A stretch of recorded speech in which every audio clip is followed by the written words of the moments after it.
What's up, everybody? Welcome back to the channel. In this video, I'm going to show you guys how to connect the Zapier with the Freshsales CRM platform. So for that, the process is very simple, easy, and to the point. Make sure you follow the video till the end to get to know about it. So first thing first is that you have to have a Zapier account.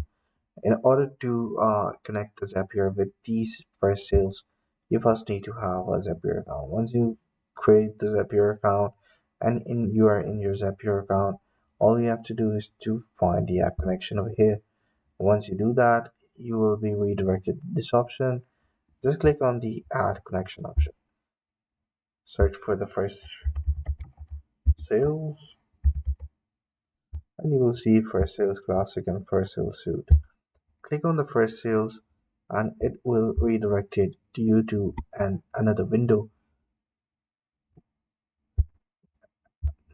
Just add the API key, the HTTP or HTTP. So after doing that, you will be able to connect the Freshsales platform with this one.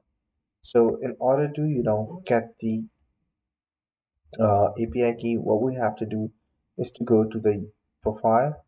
So let me do it right away. So what we have to do is to go to the profile, go to the personal settings, and here we have to go ahead and create an API key. So first there's a captcha. We have to authenticate with that one. Once we are done with that, you know, I got my API key, I got my alias bundle. So let's go back to this.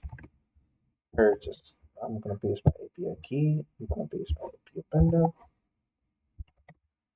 and I'm gonna just go ahead and continue the token. So it is now connected with the Zapier. Yep, that's pretty much it. Just a second. It will take a bit of seconds to get reload. Here you guys can see that now it's been added to the app connections. So that is pretty much it. I hope you find this video helpful. Take care. Bye bye.